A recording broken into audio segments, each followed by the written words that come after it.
আজ আমার বিয়ে। এটাকে অবশ্য লোকে বিয়ে বলবে কিনা তা নিয়ে আমার যথেষ্ট সন্দেহ আছে। রাহাত অনেকটা ভয়ে চাপে পড়ে বিয়েটা করতে বাধ্য হয়েছে। রাহাত আর আমার প্রেম 3 বছর পেরিয়ে গেছে, অথচ এখনো ছেলেটার সেই ভীতু ভীতু চাহনি আমাকে অবাক করে দেয়। অনেক কষ্টে আমার পরিবারকে সামলে নিয়েছি, সবাই মেনেও নিয়েছে আমাদের সম্পর্কটা, কিন্তু রাহাত এখনো ওর পরিবারে নাকি বলেই উঠতে পারেনি। অনেকবার বলেছে, এবারই বলছে, অথচ এবার এবার করে কত শতবার যে চলে গেছে তার হিসাব নেই। রাহাত ওর মাকে ভীষণ ভয় পায়।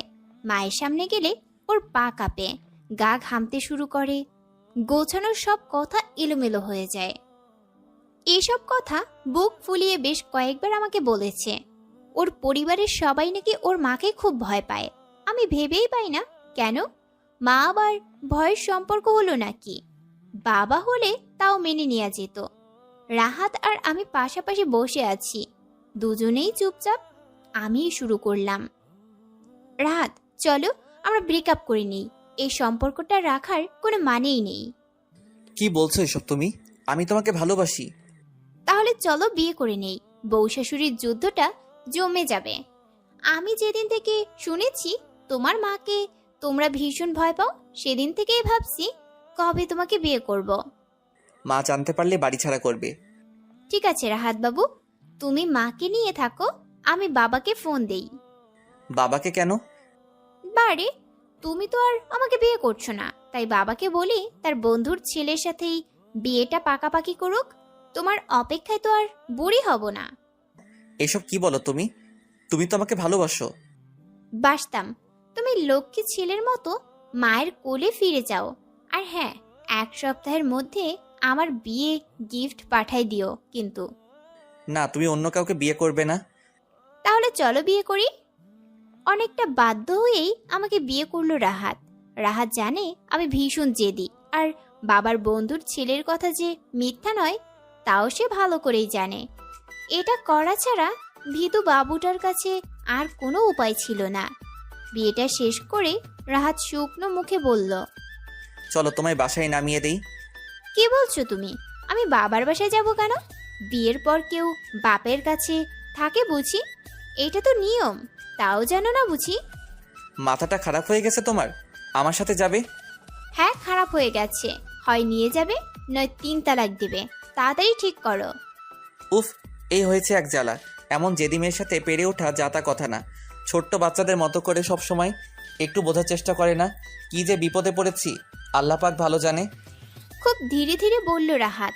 কথাগুলো শুনে আমার একটুও রাগ হলো না, বরং ভালোই লাগলো, এই ভেবে যে রাহাত আমার জেদের কাছে হেরে গেছে।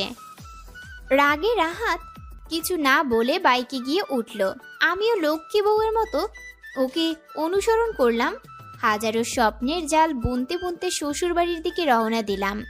এভাবে বিয়েটা না করলে কবে মায়ের ভয়ে অন্য কোথাও বিয়ে করে নেবে কে জানে। রাহাত বলে ওর মাকে নাকি বাড়ির সবাই ভয় পায়, কিন্তু কেন? উনি তো মা, বাঘ ভাল্লুক তো আর নয়। আমি ঠিক শাশুড়িকে আমার মা বানিয়ে ফেলবো। তখন আমার 2 মায়ের মধ্যে ভালোবাসার প্রতিযোগিতা হবে, কে আমাকে বেশি ভালোবাসে। আমি জানি আমার শাশুড়ি জিতবে, কেননা রাগী মানুষগুলো ভীষণ রকম ভালোবাসতে জানে। ননদ, যা, নতুন বাবা, নতুন মা, ভাসুর সবাইকে নিয়ে ভীষণ আনন্দে থাকব। রাহাতের মুখে ওদের সবার কথা শুনেই মনে জায়গা করে দিয়েছি সবাইকে। আকাশ পাতাল ভাবছি, হঠাৎ রাহাতের ডাকে চমকে উঠলাম। রাহাত ভীতু ভীতু কণ্ঠে বলল, তুমি গাড়িতেই অপেক্ষা করো, আমি ভেতরে গিয়ে দেখি কি অবস্থা। আমি না আসা পর্যন্ত একদম ঘরে ঢুকবে না কিন্তু। বলেই চলে গেল রাহাত। আমি অপেক্ষা করছি তো করছিই। দেখিতে দেখিতে 15 মিনিট পার হয়ে গেল, অথচ এই ভিতুরামটার দেখা নেই। এই 15 মিনিট আমার কাছে 15 বছরের মতোই দীর্ঘ মনে হচ্ছে। আমি আস্তে আস্তে ঘরের ভেতরে প্রবেশ করলাম। দেখলাম রাহাত একপাশে বসে আছে, কিছু একটা বলার চেষ্টা করছে, কিন্তু মুখ থেকে কথা বেরই হচ্ছে না। হয়তো ও আমার কথাটাই বলার চেষ্টা করছে। বেচারা, ওকে দেখে এই মুহূর্তে আমার খুব মায়া হচ্ছে। হঠাৎ মায়ের চোখে পড়ল আমার দিকে, কর্কশ স্বরে বললেন, কে তুমি? কি চাই এখানে? আমি মাকে দেখতে লাগলাম। কি মায়াবী চেহারা, অথচ ইয়া বড় বড় রাগের ঢিপি দিয়ে সব ভালোবাসা ঢেকে রেখেছে। কি হলো, কানে শুনতে পাও না? মা, আমি রাহাতের বিয়ে করা বউ। কি? রাহাতের বউ মানে? সব ঠিক করে এসেছো দেখছি। হ্যাঁ মা, আমি রাহাতের বউ। মানে না আমি। তাতে কি মা, বিয়েটা তো আর মিথ্যা হয়ে যাবে না তাতে। রাহাত এসব কি বলছে মেয়েটা? এক্ষুনি ঘাট ধাক্কা দিয়ে বাইরে বের করে দিবি। রাহাত হ্যাঁ না কিছুই বলার অবস্থায় নেই। ও কি করবে হয়তো নিজেই বুঝতে পারছে না। আমার শ্বশুরটা ভীষণ ভালো মানুষ, বারবার তার রাগী বউটাকে সামলানোর চেষ্টা করেও ব্যর্থ হচ্ছেন। আমি আমার আর রাহাতের ভবিষ্যৎ দেখতে পাচ্ছি শ্বশুর আর শাশুড়ির মাঝে। যা ননদ, ভাসুর, রাহাত, শ্বশুর বাবা সবাই আছে, কিন্তু রাগী শাশুড়ি মাকে সামলানোর কেউ নেই। সবাই ভীষণ ভয় পায় তাকে। আমি শাশুড়ি মায়ের কথা কানে না তুলে ভেতরে ঢুকে চেয়ারে বসে পড়লাম। মা রাগে গজরাতে গজরাতে বললেন, যাও বলছি আমার ঘর থেকে, নইলে। নইলে কি মা, আমিও পুলিশ কমিশনারের মেয়ে, দেখি কেমন আমাকে বের করতে পারেন। আর আইনও তো আমি রাহাতের স্ত্রী, এখনো তালাক হয়নি। রাহাত কথাগুলো হা করে শুনছে, আর মা রাগ সামলাতে না পেরে দ্রুত ঘরে চলে গেলেন। বাবা মানে শ্বশুর বাবা ফ্রিজ থেকে মিষ্টি এনে খাইয়ে আমাকে বরণ করে নিলেন আর বললেন, তুমিই পারবে এমন একটা রাগী শাশুড়িকে সামলাতে। রাহাত এখনো হয়তো সব বিশ্বাস করতে পারছে না। আমি ঘরে ঢুকে ফ্রেশ হয়ে বিকেলে নাস্তা বানালাম। রাতে খাবার টেবিলে অনেক গল্প হলো, কিন্তু মা খেতে এলো না। আমি খাবার নিয়ে রাগী শাশুড়ির ঘরে গেলাম। উনি তো তেলে বেগুনে জ্বলে উঠলেন, চিৎকার করে বললেন, আজকের রাতটাই তোমার এই বাড়িতে শেষ রাত। সকাল হলেই তুমি নিজেই বেরিয়ে যাবে এই বাড়ি থেকে, নইলে আমার কেরামতি দেখবে। তোমার মতো কত শত মানুষকে সোজা করেছে তার হিসাব নেই। এখনো সময় আছে, নিজেকে শুধরে নাও, নইলে বিপদ আছে। আমিও ঠিক এ কথাটাই বলি মা, এখনই সময় থাকতে নিজেকে সামলে নিন, নইলে বড্ড বিপদ আছে সামনে। আর আপনার দলের সবাই কিন্তু এখন আমার দলে, এই কথাটা মাথায় রাখবেন। আর আমি রাহাতের স্ত্রী, কেউ আমাকে রাহাতের থেকে আলাদা করতে পারবে না, কেউ না। কথাগুলো শুনে রাগী শাশুড়ি মা কেমন যেন নিস্তেজ হয়ে গেলেন। আর কথাগুলো বলতে বলতে আমার চোখ বেয়ে কখন যে পানি নেমে এসেছে নিজেই জানি না। আমি তো মা করে রাখতে চেয়েছিলাম, আর মেয়ে হয়েই থাকতে চেয়েছিলাম, কিন্তু এমন শাশুড়ির সাথে থাকতে হলে এভাবেই থাকতে হবে। আমার জন্য শাশুড়ি মা না খেয়ে থাকবে, তা আবার হয় নাকি? এই তো আমারই ব্যর্থতা, পরাজয়। কথাগুলো মাথায় ঘুরপাক খাচ্ছে। কিছু একটা করতেই হবে আমাকে। নতুন বাড়িতে এসে নতুন সম্পর্কের মানুষগুলোকে অভুক্ত রাখবো, তা কি করে হয়? মাথায় একটা বুদ্ধি খেলে গেল। কাঁটা দিয়ে যেমন কাঁটা তোলে, তেমনি রাগ দিয়ে রাগ জয় করতে হবে। আমি টেবিলে খাবার রাখতে রাখতে শান্ত গলায় বললাম, আপনি খান বা না খান তাতে আমার কি? মা, আপনি যে বললেন রাত পোহালেই কেরামতি করে আমায় বাড়ি ছেড়া করবেন, তাই ভাবলাম কেরামতি দেখব, কিন্তু তা আর আমার ভাগ্যে নেই। আপনি যদি না খেয়ে থাকেন তাহলে মাথা ব্যথা করবে, পেটে ইঁদুরের কিচিরমিচির আওয়াজ পাওয়া যাবে, আর তখন মাথায় কোনো বুদ্ধি আসবে না। তাই আমার আর কেরামতি দেখা হলো না। আপনি বরং ঘুমিয়ে পড়ুন মা। না খেয়ে কি কেরামতি দেখানো যায়? চিন্তা করবেন না, আমি সবাইকে বলে দেব মা কেরামতি দেখাতে, কিন্তু যদি পেটে ইঁদুরগুলো চুপচাপ থাকতো। কেরামতির কথা ভুলে যান মা। শাশুড়ি মায়ের রাগান্বিত লাল চোখ আর চিহ্নিত চেহারায় বলে দিচ্ছে আমার আর কিচ্ছু করতে হবে না, যা করার উনি নিজেই করবেন। আমি শাশুড়িকে কিছু বলার সুযোগ না দিয়ে ঘর থেকে বেরিয়ে আসলাম। আমি জানি উনি ঠিক খাবেন। উনিও প্রচণ্ড জেদি, আর জেদি মানুষগুলো সবচেয়ে বেশি ভয় পায় হাঁটতে, তাই উনি ঠিক খাবেন। ঘর থেকে বেরোতে গিয়ে বাহিরে রাহাতকে দেখে আমি আশ্চর্য হয়ে গেলাম। মায়ের ভয়ে কেমন বাইরে চুপচাপ অপেক্ষা করছে। কি ভিতরে বাবা? ঘরের বাইরে কি করছো তুমি? আমাদের মা আর মেয়ের কথা শোনার জন্য আড়ি পেতেছ? বইয়েই গেছে। আঙ্কেল ফোন করেছে। আঙ্কেল? কে আঙ্কেল? কে আবার? তোমার বাবা। ও আচ্ছা, তোমার বাবা মা আমার বাবা মা, আর আমার বাবা মা কিনা তোমার আঙ্কেল আন্টি। খুব ভালো। বলতে বলতেই ফোন। বাবা। হ্যাঁ মা, কেমন আছো? একবার ফোনও তো দাওনি। তোমাকে নিয়ে কোনো অশান্তি হচ্ছে না তো? ভালো আছি বাবা, তুমি ভালো আছো? না বাবা, কোনো অশান্তি হচ্ছে না। এই বাড়ির সবাই খুব ভালো। বাবা মা তো ভীষণ ভালোবাসে আমাকে, বিয়ে করে নিয়েছে। ও, সেজন্যই বুঝি বাবা মাকে ভুলে গেছো? না বাবা, একটু ব্যস্ত ছিলাম, বোঝোই তো। আচ্ছা বাবা, এখন রাখছি, কেমন? আচ্ছা মা, ভালো থেকো। রাহাত হাঁ করে আমার দিকে তাকিয়ে আছে। ওই ভেতরাম, মুখে মাছি ঢুকে যাবে। কি দেখছো এভাবে? দেখছি যেদি মেয়েটা কেমন সংসারটা আগলে নিচ্ছে। ইস, এটা বুঝি আমার সংসার না?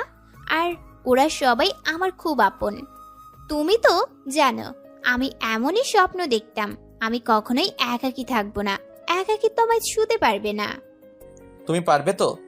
না পারলে আর কি, তোমার ঘরে নতুন আরেকটা বউ আসবে, আর আমি চলে যাব তোমার থেকে দূরে, বহু দূরে। কি যে বলো না। তোমার মা আমাদের বিয়েটা মেনে না নেওয়া পর্যন্ত এই বিয়ের কোনো মূল্য নেই তোমার বা আমার কাছে। শুধু মাকে বলা যাতে কিছু করতে না পারে। আচ্ছা, মা খেয়েছে? না, খাবে। আমার জন্য তোমাদের মা ছেলের সম্পর্কে ফাটল ধরে গেল। আমি তোমাদের সবার সামনে যখন মাকে হেনস্থা করি তখন তোমাদের খুব কষ্ট হয়, আমি জানি। আমার হয়, কিন্তু শক্ত না হলে যে মা আমাকে তোমার থেকে, তোমার পরিবার থেকে আলাদা করে দেবে। তুমি আমাকে ভুল বুঝো না রাহাত, প্লিজ। পাগলি মেয়ে, আমি সব জানি। আমি তোমার পাশে সব সময় আছি। সব ঠিক হয়ে যাবে, দেখো। আমার ভিতুরামটা। আমার জন্য তোমাকে অনেক কষ্ট পোহাতে হচ্ছে, অথচ আমার কিচ্ছু করার ক্ষমতা নেই।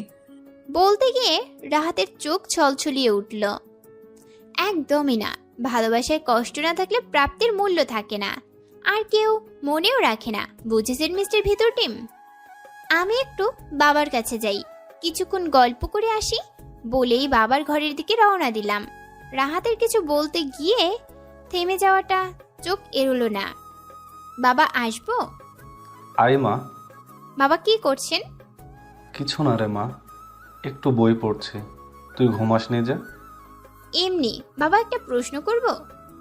কর। মাকে তোমরা খুব ভয় পাও, তাই না? যা রাগ সামলানো খুব কঠিন কাজ। তবে তোমরা যাই বলো, মা কিন্তু মনে মনে ভীষণ শিশু। রাগ করে বটে, কিন্তু হৃদয়ের ভেতরের পুরোটা ভালোবাসায় ভরা। ভালোবাসাগুলো প্রকাশ করতে পারে না বলেই সব সময় রাগ দেখায়। আর তোমরাও তো মার আশেপাশে খুব কম যাও, হয়তো তারও ভালোবাসার প্রয়োজন, তাই জন্য না পাওয়া যন্ত্রণায় এমন রাগী হয়ে থাকেন। মা কিন্তু আসলে মনের দিক দিয়ে ভীষণ নরম মানুষ। আমরা এতদিনেও যে মানুষটার মধ্যে ভালোবাসা খুঁজে পাইনি, আর তোকে এতটা অপমান করার পরও তুই কিনা তার হয়ে কথা বলছিস। বারে বলবো না, উনি তো আমার মা আর আমি মেয়ে। মা মেয়ের মধ্যে অমিল অশান্তি হয় না বুঝি? পারবি না মা ওকে মনের মতো করে সাজাতে? তোমরা পাশে থাকলে ঠিক পারবো। আচ্ছা বাবা, আমি তোমার ছেলেকে এভাবে বিয়ে করেছি, এতে তোমার আমার উপর কোনো রাগ নেই? না রে মা, অনেক রাত হয়েছে, যা ঘুমিয়ে পড়। সকাল হলেই আবার শুরু হয়ে যাবে, দেখিস। সামলাতে হবে তো তোকেই। আচ্ছা বাবা, শুভরাত্রি। শুভরাত্রি। রাত এখন আর কত, সবে তো 11:30। রাত 1টা-2টোয় ঘুমাই, আর সকাল 10টায় ঘুম থেকে ওঠাটা আমার অভ্যাস। কিন্তু এ বাড়ির সবাই নিশ্চয়ই খুব সকালে ঘুম থেকে উঠে। আমি কি পারবো? আমাকে কেউ তুই করে বললে আমার তার উপর খুব রাগ হয়, কারণ আমার বাবা একমাত্র আমায় বকার সময়টাতেই তুই করে বলতো। এজন্য মনে হতো কেউ তুই করে বললেই আমাকে বকছে। অথচ বাবার মুখে আজ তুই ডাকটা এত মধুর লাগলো কেন, যেন কতটা ভালোবাসায় ঘেরা ডাক এটা। কত শত মায়া মাখা এই ডাকে। কত অপূর্ণতা ছিল আমার এই বাড়িতে। একদিনেই কত কিছু পেয়ে গেছি, তাও আবার না চাইতেই। ভাবতে ভাবতে ঘরের দিকে পা বাড়ালাম। কিন্তু এ কি, আমার ভিতরামটা ঘুমায়। কি মায়া ভরা এই ছেলেটার চেহারা। ওকে ভালো না বেশে কেউ থাকতেই পারবে না। ঘুমের ঘরে ভিতরামটাকে দুঃখ কষ্ট ছুঁতে না পারা ছোট শিশুটার মতোই লাগছে। এসব আকাশ পাতাল ভাবতে ভাবতে কখন যে ঘুমিয়ে পড়েছি ঠিক মনে নেই। ননদের চিৎকার শুনে লাফিয়ে উঠলাম। কোন নতুন বিপদ হয়নি তো? বাড়িতে কি আগুন লেগেছে, নাকি বাড়িতে ডাকাত পড়েছে? চোখ মলতে মলতে রাহাতকে বললাম, আমাকেই মা পাঠিয়েছিল তোমাকে ডাকতে, কিন্তু তুমি কি নিশ্চিন্তে ঘুমাচ্ছিলে তাই ডাকতে ইচ্ছে হয়নি। কেন জাগাওনি তুমি? মা মনে হয় প্রচণ্ড রেগে গেছে। ঘুমে ঢুলতে ঢুলতেই ঘর থেকে বের হলাম। ঘড়িতে এখনো 7টা বাজেইনি। 10টার আগে কখনো ঘুম থেকে জেগেছি কিনা আমার নিজেরও জানা নেই। আহা শ্বশুর বাড়ি, আহা সংসার, একদিনেই কেমন সব নিয়ম আমি মানতে শিখে গেছি। বসার রুমে প্রায় সবাই উপস্থিত, শুধু আমি আর রাহাত বাদে। রাহাত আমার পিছনে পিছনে আসছে। মায়ের আওয়াজ পাওয়া যাচ্ছে। মা মনে হয় খুব খেপেছে। সত্যি ঘুমটা ভাঙতে দেরি হয়ে গেল। আজ কপালে কি আছে আল্লাহই জানে। শাশুড়ি আমাকে দেখে আরো জোরে জোরে চিৎকার শুরু করলেন। আমাকে দেখেই তার শক্তি যেন 2 গুণ বেড়ে গেছে। বাবার দিকে তাকিয়ে হাত নেড়ে নেড়ে চিল্লাচ্ছে, কোনো রাজা বাদশার মেয়ে কে জানে, এত বেলা হয়েছে তবুও তার ঘুম ছাড়ে না। এতই জমিদার করার শক্ত, যাও না বাপের বাড়ি। আমার পরিবারের মাথাটা কেন খাচ্ছ? প্রয়োজন হলে আমি পুলিশের কাছে যাব, আদালতে যাব, তবুও তোমাকে ঠিক বের করব এই বাড়ি থেকে, বলে রাখলাম। মা চলে যাব বলে তো আসিনি। আর হ্যাঁ, আমি কোনো রাজা বাদশার মেয়ে না। আমি খুব সাধারণ ঘরের একটা মেয়ে। মধ্যবিত্ত ঘরের সাধারণ জীবনযাপনে আমি অভ্যস্ত। তাই আপনি যদি আমাকে রাজা বাদশার মেয়ে বানিয়ে ফেলেন, তাহলে রাজা বাদশাদের অপমান করা হবে, আর সাথে আমার মধ্যবিত্ত বাবা মাকেও, যাদের শ্রম ভালোবাসার স্পর্শ, যাদের সারাদিনের ধুলোবালি মাখা হাতের ছোঁয়া আমাকে আজকের আমি করে তুলেছে। তবে হ্যাঁ, আমার বাবা মা আমার কাছে রাজা বাদশারও অনেক উপরে। জানেন তো মা, রাজা বাদশারা আজ আছে তো কাল নেই, কিন্তু মা বাবা সন্তানের হৃদয়ের সিংহাসনে যুগ যুগ থাকবে, যার কোনো ক্ষয় নেই, ধ্বংস নেই, প্রতিযোগিতা কিংবা পরাজয় নেই। আচ্ছা মা, একবার আপনি ভাবুন তো, আপনিও তো বউ হয়ে এই বাড়িতে এসেছিলেন নিজের সংসার মনে করে। এই বাড়িতে আসার সময় একবারও কি ভেবেছিলেন যে এই বাড়িতে আপনার থাকা হবে না কিংবা চলে যাবেন? আইন আদালত যেখানে খুশি যান, আমি যাচ্ছি না। বাবা, বোন, ভাই, ভাবি, স্বামী বা মাকে ছেড়ে।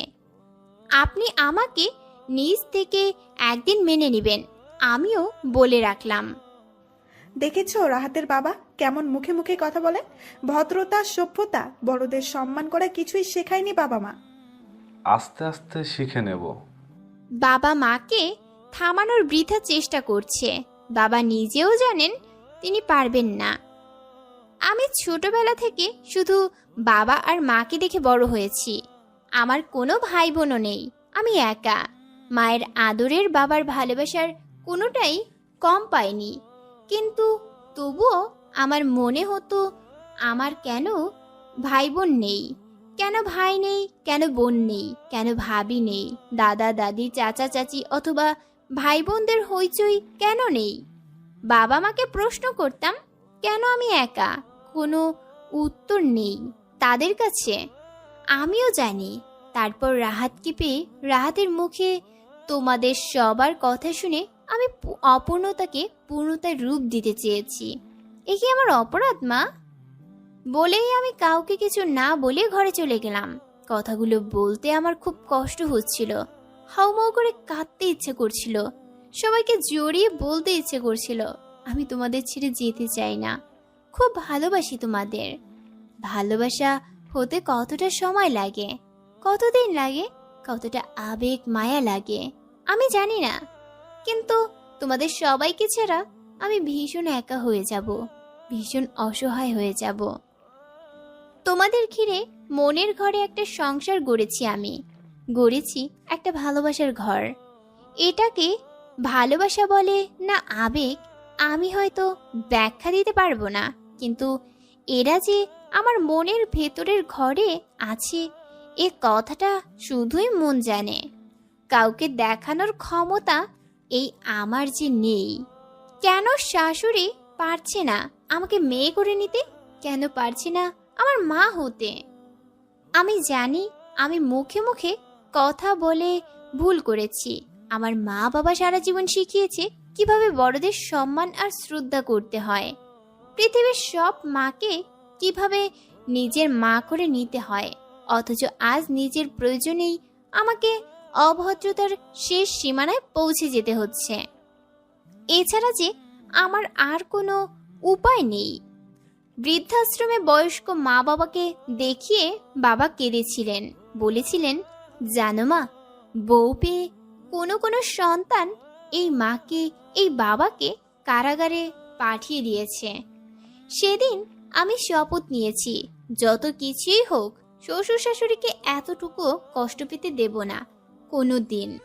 বাহির থেকে এখনো শাশুড়ি মায়ের আওয়াজ পাওয়া যাচ্ছে। যা কিছুই হয়ে যাক না কেন, ওই মেয়েটাকে আমি বাড়ি থেকে তাড়িয়েই ছাড়বো। মানে না আমি এই বিয়ে।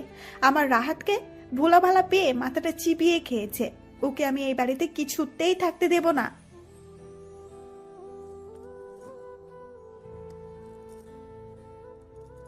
কষ্টের পর সুখ আসে, মেঘের আড়ালে লাল সূর্য হাসে। ব্যর্থতার আড়ালেই সফলতা থাকে, আর ঘৃণার আড়ালেই লুকিয়ে থাকে সত্যিকারের ভালোবাসা। একদিন সেই ভালোবাসার সন্ধান আমি ঠিক পাব। এসব ভাবতে ভাবতে রান্নাঘরের দিকে রওনা দিলাম, জায়ের হাতে হাতে কিছু সাহায্য করার জন্য। একা একা আর কত করবে, আর সবার নিশ্চয়ই ক্ষুধা লাগছে। যা সকালে ঘুম থেকে উঠে, বাপরে বাপ, সকালের খাওয়া শেষে সবাই নানা রকম খোশ গল্পে মেতেছে। মন্দ লাগে না মাঝে মাঝে একটু আধটু গল্প শুনতে। হঠাৎ বাহিরে কয়েকজন মহিলার আওয়াজ পাওয়া গেল। তারা অনেকটা চিৎকার করেই বলছে, কি গো রাহাতের মা, আছো নাকি? বলতে বলতে ঘরেই চলে এলো সবাই। কয়েকজন মধ্যবয়স্কা মহিলা, আশেপাশেরই হবে মনে হয়। বাবার কথা মতো সবার জন্য চেয়ার এগিয়ে দিলাম। আমার দিকে প্রায় সবাই ড্যাব ড্যাব করে চেয়ে আছে। কেউ এমন করে চেয়ে থাকলে কেমন যেন অপ্রস্তুত লাগে নিজেকে। মনে হচ্ছে এ জন্মে কখনো বউ দেখেনি। শাশুড়ি মা বসতে বলা ছাড়া একটা কথাও বলেনি তাদের সাথে। মধ্যবয়স্ক মহিলাদের মধ্যে একজন কথাগুলো নিজের মধ্যে চাপাতে না পেরে বলেই উঠলেন, শুনলাম তোমার ছেলে নাকি নতুন বউ এনেছে। তা কথাটা কি সত্যি রাহাতের মা? কি দিনকাল যে এলো কে জানে, বড়দের আর কেউ মানিজ্য দেয় না আজকাল। এসব যে শাশুড়ি মাকে রাগানোর জন্য আর হেনস্থা করার জন্য তা হয়তো সবাই বুঝতে পারছে, কিন্তু কি আর করার আছে। শাশুড়ি মা শুধু মাথা নাড়ালেন, মুখে কিচ্ছুটি বললেন না। হয়তো তিনি নিজেও জাননি এসব কারোর সামনে তার কথা বলার মতো কথাই হারিয়ে যাবে।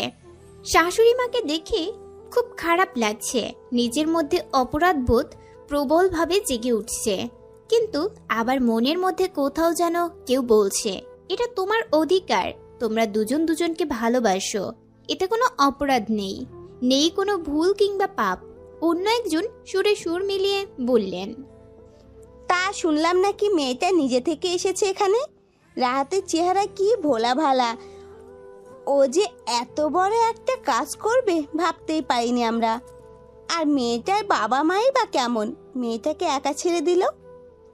অন্যজন সঙ্গে সঙ্গেই বললেন, কি আর করবে বলো, জোর ঝামেলা পোহাতে তো আর হলো না। আবার মেয়ের জন্য জামাইও তো আর মন্দ না, তাই না? তবে রাহাত কিন্তু এটা একদম ঠিক করেনি। আর মেয়েটার কথাই বলি, এভাবে বিয়ে করতে হতো, নইলে কি আর বিয়ে হতো না? না স্বামী শ্বশুরবাড়ি পেতি না, লাজ লজ্জা আজ কোথায় চলে গেছে?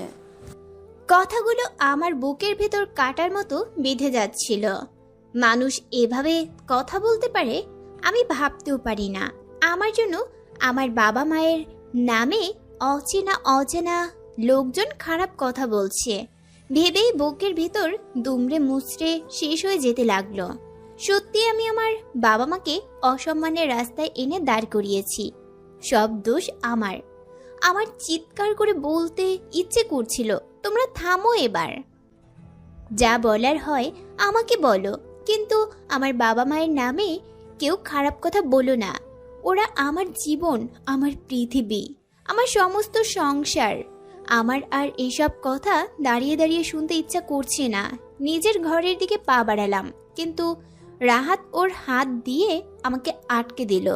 কিছু বললাম না। রাহাত জানে আমি বাবা মা শব্দটাকে কতটা ভালোবাসি। রাহাত আস্তে করে শুধু বলল, বসো। রাহাতকে যতই কথা শোনাই আর যাই করি, রাহাতের কথার ওপর কথা বলতে কেন যেন মন সায় দেয় না। চুপচাপ বসে গেলাম। রাহাত একবার আমার দিকে তাকাচ্ছে আর একবার তার মায়ের দিকে। ঠিক কি করতে চাচ্ছে সে বুঝতে পারছি না, কিন্তু ওর চোখ মুখ স্পষ্ট জানান দিচ্ছে আজ ও এমন কিছু করবে যা আগে কখনো করেনি। আমার খুব ভয় করছে। মনে মনে নিজেকে নানান কথা বুঝিয়ে সান্ত্বনা দিচ্ছি, কিন্তু মন মানছেই না। রাহাতের এমন লাল চোখের আগে আমি সত্যিই দেখিনি। এই এতগুলো বছর ওর সাথে সম্পর্ক ছিল, একটা দিনও ওকে রাখতে দেখিনি আমি। আমার জন্য সব সময় ওকে অপেক্ষা করতে হয়েছে ঘন্টার পর ঘন্টা, তবুও কোনো অভিযোগ ছিল না কোনো দিন। আমি সব সময় রাগ করতাম, রেগে লাল হয়ে যেতাম, আর ও দাঁত কেলিয়ে বলতো, তোমাকে রাগলে এত সুন্দর লাগে জানতাম না, এখন থেকে রোজ রাগাবো তোমায়। ওর পাগলামি আমাকে ওর থেকে দূরে থাকতেই দিত না। সহপাঠী কিংবা কাছের কারো সাথে কখনো রাখতে দেখিনি ওকে। রাহাত দাঁড়িয়ে খুব শান্তভাবে বলল, আপনাদের কথা বলা শেষ? কথা বলা শেষ হয়ে থাকলে এখন আসতে পারেন। শাশুড়ি মাকে তোয়াক্কা না করে রাহাত হড়হড় করে বলে গেল কথাগুলো। শান্ত মানুষগুলো একবার জ্বলে উঠলে আগুন ধরে যায়, এ আমি বেশ ভালোই জানি। শাশুড়ি মায়ের আগুন ঝরা চোখ অগ্রাহ্য করে নিজের চোখে আগুন জ্বালাচ্ছে রাহাত। আজ সংসারে তুলকালাম কাণ্ড হবে ভাবতেই গায়ে কাটা দিচ্ছে। রাহাতের কথা শেষ না হতেই অন্য আরেকজন মধ্যবয়স্কা মহিলা বললেন, আচ্ছা, এসব দেখে আমাদের ছেলে মেয়ে কি শিখবে? কাল যদি আমাদের কারো ছেলে বা মেয়ে এমন করে, তাহলে তার দায়টা কে নেবে শুনি? আর তোমার মতো এমন মানুষের সংসারে কি না এমন অবস্থা? কিসব মানুষ রে বাবা, যাদের বাড়ি এসেছে তাদেরকেই কিনা অনবরত অপমান করে চলেছে, একটু মুখে আটকাচ্ছে না। রাহাত কিছু বলতে যাচ্ছিল, কিন্তু আমি ওর হাতটা ধরে নিলাম। ফিসফিসিয়ে বললাম, কি লাভ অশান্তি বাড়িয়ে? আমি কিছু করলেই অশান্তি, আর ওরা তোমাকে যা খুশি তাই বলছে তার বেলায়। বাদ দাও না। রাহাত আমার কথা পাত্তা দিল বলে মনে হলো না, আবারও শান্ত গলাতেই বলল, আচ্ছা আন্টি, আমায় দেখে আপনার ছেলেরা কেন এমন করবে? এই শিখিয়েছেন নাকি তাদের যে যা করবে তাই যেন করে? আর হ্যাঁ, মেয়েটা নিজের ইচ্ছায় এই বাড়িতে আসেনি, আমি এনেছি বিয়ে করে, বুঝেছেন আপনারা? যে ছেলেটা কখনো কারোর সামনে কিছু বলতেই পারে না, সে কিনা আজ আমার হয়ে এতগুলো কথা বলল। আমার ভিতুরামটা এত সাহস কোথায় পেল? আজকের রাহাতকে চিনতে বড্ড অসুবিধা হচ্ছে। মনে হচ্ছে আমার চেনা লোকটা মুহূর্তেই পাল্টে গেছে। মধ্যবয়স্কা মহিলাদের একজন শাশুড়িকে ইশারা করে বললেন, দেখছো রাহাতের মা, রাহাত আজ আমাদের কেমন মুখে মুখে কথা বলল, আর তুমি এখনো চুপ করে আছো? নতুন বউ বাড়িতে পা দিতে না দিতেই ছেলে এই অবস্থা। শেষে দেখো তোমাকে না অচল পয়সার মতো দিন কাটাতে হয়। রাহাত কিছু বলতে যাচ্ছে, তখনই আমি ওকে থামিয়ে দিলাম। ও আমাকে আস্তে আস্তে বলল, তুমি এদের চেনো না, এরা এমনই। অন্যের সংসারে দোষ খুঁজে খুঁজে বেড়ানোই এদের কাজ। নিজের সংসারে পচন ধরেছে সেদিকে খেয়াল নেই, অথচ অন্যের সংসারে কেমন পচন ভাইরাস চড়াচ্ছে দেখো। কাজকর্ম নেই তো কি আর করবে সারাদিন। বাবাকে খুব কমই কথা বলতে দেখি যে কোনো বিষয়ে। মা এবার কড়া গলায় বললেন, আমার সংসার আমাকেই বুঝে নিতে দাও। আমি তো এখনো আছি, এখনো অচল পয়সাও হয়ে যায়নি, অথবা সংসার সামলানোর ক্ষমতাটাও হারায়নি। তোমাদের তো আবার আলাদা সংসার, ছেলের বউ আলাদা থাকে। তার নিজের সংসারটা ঠিক মতো গুছিয়ে নিয়েছে তো, নাকি অচল পয়সা হওয়ার আগেই পয়সায় জং ধরিয়েছ? তা কি মনে করে এসেছিলে তোমরা? তা কিন্তু বলনি এখনো, নাকি এসব কথা শোনাতে এসেছিলে? একজন আমতা আমতা করে বললেন, না না, তা কেন, আমরা তো নতুন বউ দেখতে এসেছিলাম। শাশুড়ি মা চোখ পাকিয়ে রাহাতকে বললেন, রাহাত, তোর বউকে বল ফ্রিজ থেকে মিষ্টি বের করে আনতে। আমি চুপচাপ রান্নাঘরে গেলাম। মিষ্টি হাতে নিয়ে ফিরে সালাম দিয়ে সবাইকে খেতে দিলাম। সবাই বললেন, কি সুন্দর চেহারা, রাহাতের পছন্দ আছে বটে। সুখী হও মা, স্বামীর সংসার নিয়ে ভালো থাকো। আসি মা। বলেই সবাই উঠে চলে গেল। কি মানুষ রে বাবা, একটু আগেই আমার 14 গোষ্ঠী উদ্ধার করছিল, আর এখনই কিনা কত ভালো ভালো কথা বলছে। অবশ্য যা বাস শাশুড়ি মা দিয়েছে সময় লাগবে ভুলতে। রাহাত মুস্কি হেসে বলল, দেখলে তো কেমন মত পাল্টালো।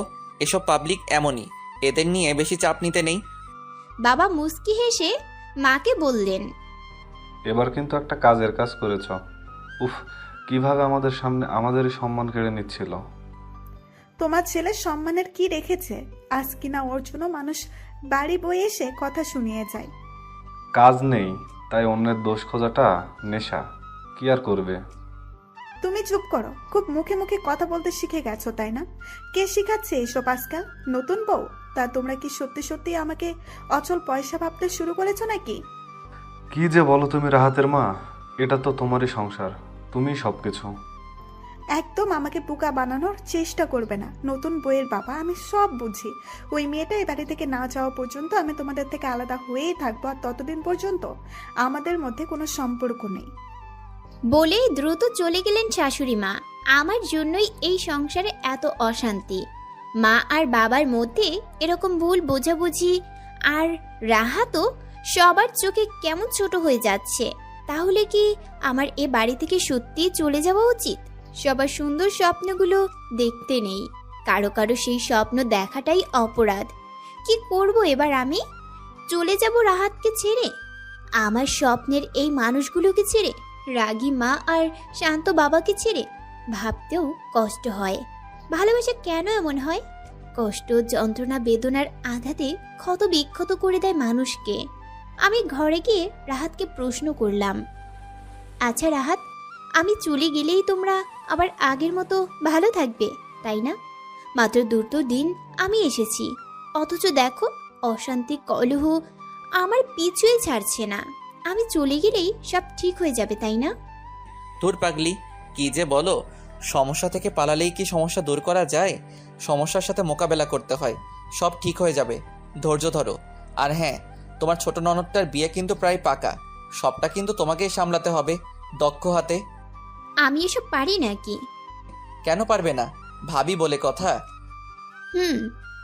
রাহাত অনেকক্ষণ হলো বাইরে বেরিয়েছে, বন্ধু বান্ধবের সাথে দেখা করতে গেছে হয়তো। কিছুই ভালো লাগছে না আমার। ডায়েরিতে কিছু কথা লিখলে মন্দ হয় না। খারাপ সময়ে ওই তো একমাত্র বন্ধু, আর নিজেকে খুব ভালো করে জানার চাবিকাঠি। মানুষ সবাইকে ঠকাতে পারে, মিথ্যে বলতে পারে, ছলনা অভিনয়ে ভোলাতে পারে, কিন্তু নিজেকে না। ডায়েরি একটা স্মৃতির বাক্স, যেখানে যত্নে স্মৃতি তোলা রয়, কথা মালায়।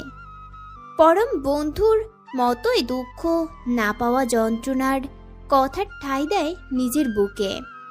2-1 লাইন লিখতে বড্ড ইচ্ছে করলো, লিখতে বসে পড়লাম। নতুন কোথাও আজ আমি, নতুন এক ঘর, নতুন ঘরে সবাই আপন, আমিই শুধু পর। তোমার মাঝে কি হারিয়ে যাচ্ছি পুরোটা, নাকি পথ আটকাচ্ছে তোমাদের ওই চাহনিটা? স্বপ্নগুলোই কি তবে দিচ্ছে পথে বাধা? ভালোবাসা পাবার লোভ বাড়ছে কি সদা? নিকষ কালো আধারে আলো খুঁজি রোজ, অন্ধকার আঁকড়ে ধরে নাও না কোনো খোঁজ। লিখতে লিখতে মনটা কালো মেঘে ডেকে গেল, আর লিখতে পারবো না আজ। ডায়েরিটা বরং যত্নে তুলে রাখি, কখনো আবার ধুলো মুছতে মুছতে কথা হবে। ননদিনী নিজের ঘর থেকে চিল্লাতে চিল্লাতে আমাদের ঘরে ঢুকলো। ভাবি, ভাবি, কখন থেকে ডাকছি তোমাকে, তোমার কোনো সারা শব্দ নেই। কি করছো একা একা ঘরে? কই কিছু না, বলো কি বলবে। ভাবি, তুমি কি আমাদের ছেড়ে চলে যাবে? কেন, কে বলেছে? ছোট ভাইয়া আর বড় ভাইয়া বলেছিল। আরে না পাগলি, কই যাব আমি, কোথাও যাচ্ছি না তোমাদের ছেড়ে। তাহলে আমার সাথে লুডো খেলবে? অনেক দিন খেলি না, চলো না ভাবি প্লিজ। আচ্ছা তুমি যাও, আমি আসছি। রাহাতের ছোট বোন রুমি দেখতেও ভীষণ ভালো, আর তার মনটাও তার চেয়েও ভালো। একদম বাচ্চা মেয়েদের মতো এখনো বায়না করে, কেমন যেন একটা সরলতা আছে ওর মধ্যে, যা সব সময় আকৃষ্ট করে ওর দিকে মানুষকে। সবচেয়ে বড় গুণ, প্রায় সব সময় হাসি লেগে থাকে ওর মুখে।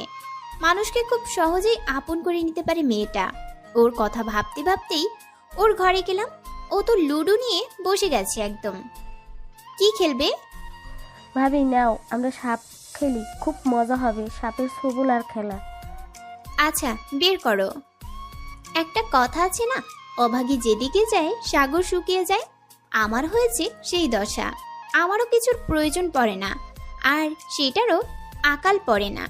যেখানে 6 নয় মাত্র 1-এর দরকার, সেখানে 1-এরই দেখা নেই। অনেক অপেক্ষার পরে 1-এর দেখা মিলল বটে, তবে সাপ বাবাজি আমার উপর যা রেগে আছে তা আর কি বলবো। মনে হচ্ছে যেন কোন জন্মের প্রতিশোধ নিচ্ছে। যতই সাপকে পেরিয়ে যেতে যাচ্ছি, ততই ওরা খপাত করে ধরে মুখ থেকে সোজা লেজে চালান করে দিচ্ছে। কিসের এত শত্রুতা আমার সাথে কে জানে। শেষ পর্যন্ত সাপগুলো জোট বেঁধে আমাকে হাঁটতে বাধ্য করলো। আর সাহস হলো না নতুন করে আবার সাপের সাথে যুদ্ধ করার। রুমিকে বললাম, আজ এ পর্যন্তই থাক, পরে আবার খেলবো। আচ্ছা এবার বলো তো, তোমার নাকি বিয়ের পাকা প্রায়? কথাটা শুনে লজ্জায় লাল হয়ে গেল মেয়েটার মুখ। মুখে কিছু বলতে পারল না। আমিও আর জোর করলাম না এ বিষয় নিয়ে। সব ভালো হলেই ভালো, বিয়েটা হয়তো আমি দেখতেও পারবো না। কার ভাগ্যে কি আছে কে জানে। অবশ্য রাহাতের আত্মীয়রা প্রায় সবাই জেনেই গেছে আমাদের বিয়ের ব্যাপারটা। এসব কথা বাতাসের আগে ছোটে, এ কান থেকে ও কান, ও কান থেকে সে কান, সে কান থেকে এ কান। একজন আরেকজনকে ফিস ফিসিয়ে বলে, শেষে বলেও দেয় কাউকে বলো না যেন আবার। তবুও কথাটা ছড়ায় অনেকটা বাতাসের গতির মতো। আর এই অবস্থায় আমি বাড়িতে না থাকলে মাকে অনেকের মুখোমুখি হতে হবে, আর থাকলেও হবে। তবে শাশুড়ি মা যে কি ঠিক করবেন তা উনিই জানেন। রুমি হয়তো শুনেছে কথাগুলো, শুনেছে হয়তো আমার চলে যাওয়াটার কথাটা। রুমি আমার দিকে প্রশ্ন ছুড়ল, প্রশ্নগুলো ওর চোখে ছলছলিয়ে উঠল খুব জোরে, অনেকটা তীরের মতো আমার বুকেও বিঁধল। ভাবি, তুমি তো বললে আমাকে ছেড়ে যাবে না, তাহলে কেন চলে যাবে? আমরা তোমার আপন হয়ে উঠতে পারিনি এখনো, সেজন্যই চলে যাচ্ছ? নাকি আমি কখনোই তোমার বোন হতে পারিনি বলে ফেলে রেখে চলে যাচ্ছ?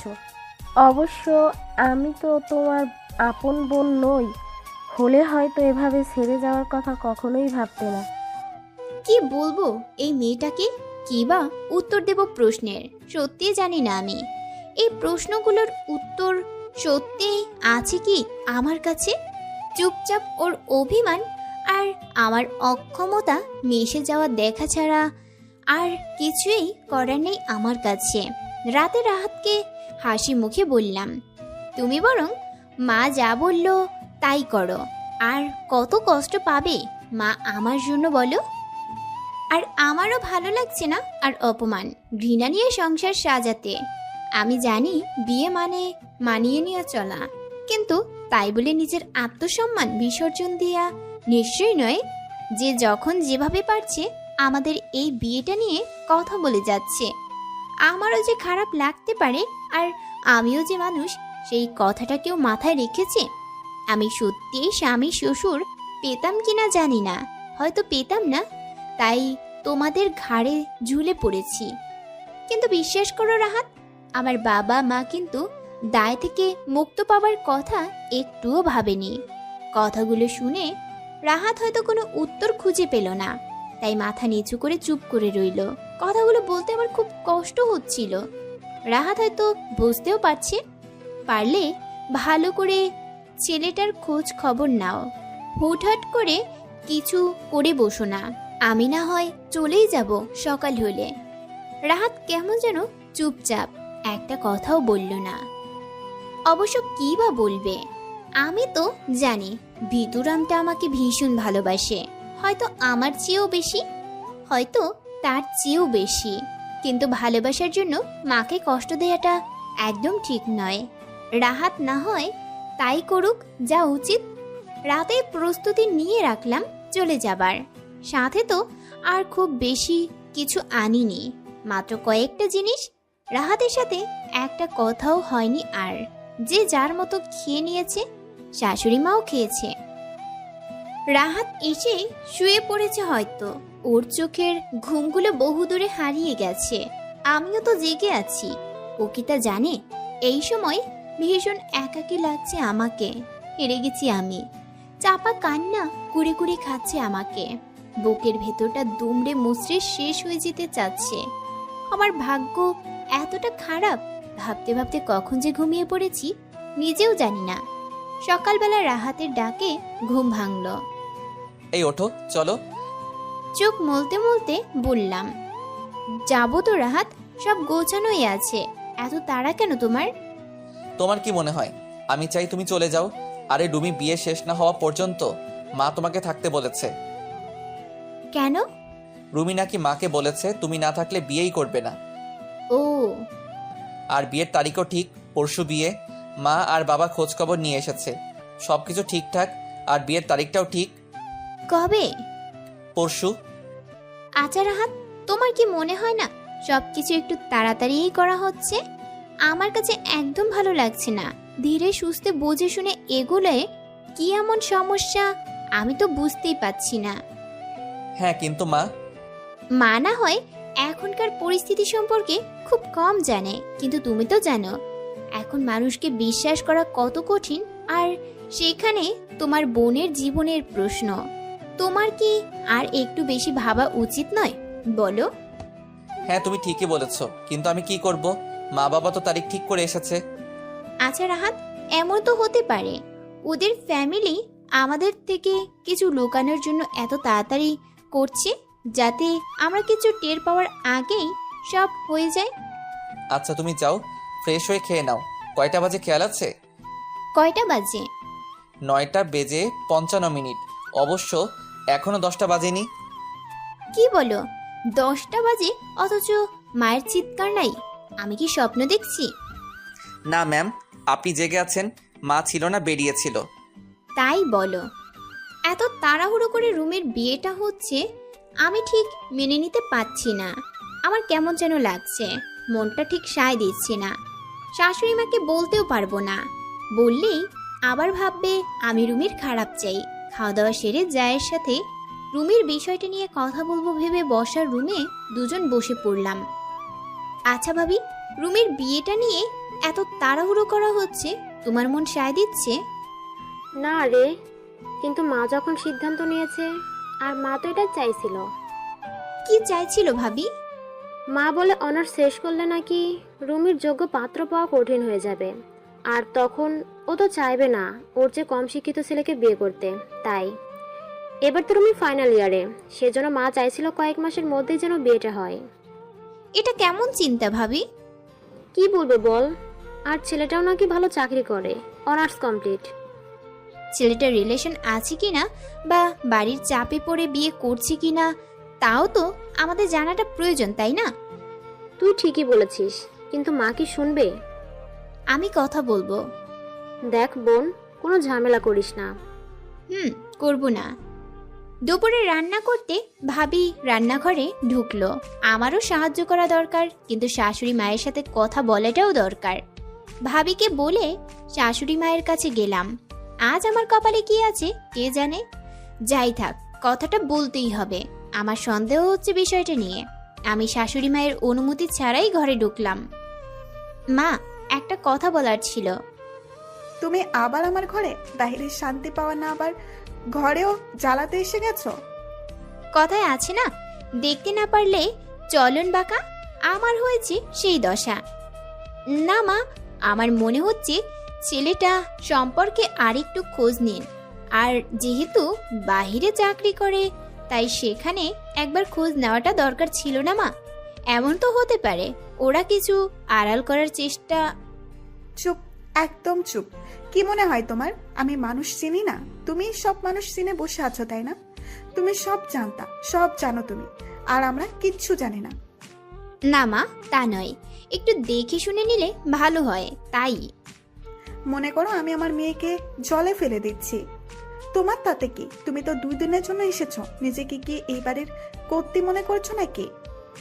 মা আসলে আমার ঘর থেকে চলে যাও, আর এই ব্যাপারটায় আমার স্বামী বা ছেলের মাথাটা খেও না। যাও এখান থেকে। আর কোনো কথা বলতে পারিনি। কি বলতাম আমি? উনি রুমির মা, আর আমি অস্থায়ী ভাবি। আজ আছি তো কাল নেই। কিসের অধিকারে প্রশ্ন করতাম আমি? আর কিসেরই বা সম্পর্কে? ভালোবাসার সম্পর্ক বা হৃদয়ের বন্ধন এসব দেখানো বা যুদ্ধ করে বোঝানো যায় না। আমার মনের সন্দেহ হয়তো অমূলক। আমার সাথে খারাপ ঘটা দেখতে দেখতে হয়তো খারাপটা মাথায় ঢুকে গেছে। আমার বোন নেই, এখানে এসে বোন পেয়েছি ঠিকই, কিন্তু অধিকার পাইনি। তাহলে কি সম্পর্ক ছাড়া সম্পর্কগুলোতে অধিকার থাকে না? যা কিছু হোক, ভালো হোক, আমার বোনটা ভালো থাক। বাড়িতে আত্মীয় আসা শুরু হয়ে গেছে, আর আমাদের ঝুলন্ত সম্পর্কের প্রশ্নটাও। আমি সত্যি আর পারছি না এতটা প্রশ্নে প্রশ্নে নিজেকে বিদ্ধ করতে। কেমন যেন চুপচাপ কেটে গেল একটা দিন। আজ রাতটা পেরোলেই রুমি আমাদের হয়েও আমাদের না। বিদায় এত কষ্টের কেন? সত্যি আমি জানি না। একটা মেয়ে বাবা মা, পছন্দ অপছন্দ, ভালো লাগা সব ভুলে নতুন করে সব কিছুর সাথে নিজেকে মানিয়ে নিতে থাকে, অথচ সে কখনো আর মা পায় না, পায় শাশুড়ি। মেয়ে হতে পারে না, হয় বউ। চোখটা একদম বাধা মানে না। সময়ে অসময়ে বৃষ্টি ঝরায়। বিদায়ের সুর কেন এত কষ্টের? আমি তো কয়েকদিন এ বাড়িতে এসেছি, তাই আমার এত কষ্ট হচ্ছে ওকে বিদায় দিতে হবে ভেবে। তাহলে শাশুড়ি মায়ের না জানি কত কষ্ট হচ্ছে। রাগী মানুষগুলো রাগ দিয়ে যেমন ঢেকে রাখে, তেমনি আড়াল করার চেষ্টা করে কষ্ট বেদনাও। রাহাতের চোখ মুখও কেমন যেন বেদনার গাঢ় রঙে ঢাকা। ও তো খুব ভালোবাসে বোনটাকে। হাজারো প্রশ্ন আর বেদনার কালচে রঙে রাতটা পেরিয়ে গেল। আজই সেই দিন, যেদিন আরেকটা মেয়ে নতুন সংসার সাজাতে নিজের অস্তিত্ব, কাছের মানুষগুলোকে ছেড়ে অন্যকে কাছে আনার আপ্রাণ চেষ্টা করে যাবে। রুমির চোখ মুখও শুকিয়ে গেছে। সারা রাত ঘুমোয়নি হয়তো। বাবা মা, রাহাত, যা ভাসুর, দেবর সবার মুখে গম্ভীরতার ছাপ স্পষ্ট। আজকের দিনটাই সবাই ব্যস্ত। একটুও সময় নেই খারাপ লাগা কিংবা কষ্ট নিয়ে হিসেব করার। সকাল গড়িয়ে দুপুর হলো, কিন্তু খাবার টেবিলে বসার না আছে কারো ইচ্ছা, আর না আছে সময়। আত্মীয় স্বজন ঠিকঠাক খেলেই হলো। বিকেলের দিকে বরযাত্রী এলো। চারপাশে কত আলো আর আলো। এত আলোর মাঝেও আমাদের পরিবারে নেমে এসেছে অন্ধকার আর শূন্যতা। দেখতে দেখতে বিয়েটাও শেষ। এবার এলো সেই কঠিন মুহূর্ত, তারপর বিদায়। সত্যি কি কাছের মানুষকে বিদায় দেওয়া যায়? রুমি আমাকে জড়িয়ে ভীষণ কাঁদছিল, কিন্তু কি সান্ত্বনা দেব আমি? আমি যেন বাক শক্তিটাই হারিয়ে ফেলেছি। মা অবশ্য কাঁদল না, বলল ভালোভাবে থেকো, নিজের খেয়াল রেখো। বাবা রাহাত একটাও কথা বলতে পারেনি। রুমি চলে গেল নতুন সংসারে, নতুন স্বপ্নকে সাজাতে। মায়ের ধৈর্য আছে বলতে হয়, নইলে কি আর এভাবে কেউ নিজেকে শক্ত করে রাখতে পারে? সকাল থেকে কারো গলা দিয়ে কিচ্ছু নামেনি। ভাবি খাবার নিয়ে গেল বাবা আর ভাইয়ের জন্য। আমি মায়ের ঘরে খাবার নিয়ে গেলাম। বাহির থেকে দেখলাম মা ফুপিয়ে ফুপিয়ে কাঁদছে, ছোট্ট বাচ্চাদের মতো। নিজেকে শক্ত রেখে মেয়ের বিয়েটা দিয়েছে, কিন্তু যতই হোক মা তো। আমি কি করব কিছুই বুঝতে পারছি না। সান্ত্বনা দিতে আমি অপরাগ। মায়ের পাশে গিয়ে বসলাম, বললাম, মা চিন্তা করেন না, রুমি নিশ্চয়ই ভালো থাকবে মা। শাশুড়ি মা কিছুই বলল না, আজ আমাকে বকলো না, আমার কথার বিরোধিতাও করলো না, শুধু বলল তাই যেন হয়। এই প্রথম আমার কথায় একমত হলেন শাশুড়ি মা। সময়ের সাথে পাল্লা দিয়ে বাড়ছে রাত, আর তার সাথে পাল্লা দিয়ে বাড়ছে ব্যথার গল্প। আমি যেন সেখানে ডানা ভাঙা কোনো এক ব্যথারূপ প্রাণী। সময় কেমন মানুষকে পাল্টে দেয়। একসময় মানুষগুলো ছাড়া নিজেকে একাকী নিঃস্ব মনে হয়, অথচ সময়ের ব্যবধানে তাদের ছাড়াই কেটে যায় সময়ের নিঃসঙ্গতা। কি আশ্চর্য জীবন, কি আশ্চর্য অনুভূতি। রাহাতের মুখে যখন এই পরিবারের মানুষগুলোর গল্প শুনতাম, তখন শুধুই মনে হতো এই মানুষগুলোকে ছাড়া আমি একা। কারণে অকারণে এইসব মানুষগুলোকে কাছে পেতে চাইতাম। মনে হতো এই মানুষগুলো ছাড়া আমি অসম্পূর্ণ। কত স্বপ্ন আর কল্পনার জগৎ বানিয়েছিলাম এই মানুষগুলোকে নিয়ে, অথচ বাস্তবতা কত কঠিন। সকাল হলেই আমাকে যেতে হবে, সে রাহাতও জানে, আর আমিও। রাহাতের প্রতি আমার কোনো অভিযোগ নেই, কিংবা এই পরিবারের কারো উপর। আজকের রাতটা যেন একটু বেশিই আধারে মুখ লুকিয়েছে। হয়তো এ আমার মনের ভুল। আমার মনের সমস্ত কালো দিয়ে রাতটা দেখছি, তাই হয়তো চারপাশের সব কিছু কালো আর কালোই ঢাকা। এতটুকু আলোর দেখা নেই। আলো আর অন্ধকারের লড়াইয়ে কখন যে ঘুমিয়ে পড়েছি কে জানে। সকালবেলা ঘুমটা এমনিতেই ভেঙে গেল। আজ কারো ডাকতে হলো না, চিৎকার চেঁচামেচি করতে হলো না, বাহিরে মায়ের কর্কশ গলার আওয়াজও পাওয়া যাচ্ছে না। তাহলে কি কেউ বাড়িতে নেই, নাকি আজ কারো ঘুম ভাঙেনি? আমি চোখ মলতে মলতে উঠলাম। বাহিরে বেরিয়ে দেখলাম সবাই বসার ঘরে, কিন্তু না, চিৎকার আছে আর না আছে গল্পের আসর। আমি আরো আশ্চর্য হলাম শাশুড়ি মাকে দেখে, যার মুখে কথার খই ফুটত আর সবাই ভয়ে ভয়ে তার কথা শুনতো, তিনি কিনা আজ চুপচাপ। তাই তা যাই হোক, হয়তো মেয়েটার কথা ভীষণ মনে পড়ছে। আমার শাশুড়ি মা সকাল সকাল মুড়ি মাখা খেতে ভীষণ ভালোবাসে। ভাবির মুখে শুনেছি বেশ কয়েকবার। রান্নাঘরে ভাবিকে বললাম, মায়ের তো মন খারাপ, মুড়ি মাখলে কেমন হয় ভাবি? তুমি তো বলেছিলে মা খুব ভালোবাসে। হ্যাঁ রে, তুই একটু হাতে হাতে করে দে না। আমি মুড়ি মাখা নিয়ে বসার ঘরে গেলাম। শাশুড়ি মা তখনও চুপচাপ, মুখে একটাও কথা নেই। বাবার কথায় আমিও গল্পে যোগ দিলাম। গল্প শেষে মা রাহাতকে উদ্দেশ্য করে বললেন, রুমির বিয়ে তো শেষ, এবারও কি ওই মেয়েটা এই বাড়িতে থাকবে? এই বাড়িতে থাকার এসব নতুন ধান্দা নাকি? নাকি আমার কথাই আজকাল কারো কাছে মূল্যই নেই? বাবা রেগে বললেন, চাইলেই কি কাউকে যেতে বলা যায় নাকি?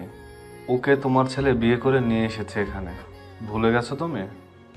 এই প্রথম বাবাকে রাখতে দেখলাম। আসছি থেকে তো চুপচাপই থাকতে দেখেছি। আপনারা নিজেদের মধ্যকার সম্পর্ক নষ্ট করবেন না আমার জন্য। আমি এমনিতেও আজকে চলেই যেতাম। কেন জানেন মা?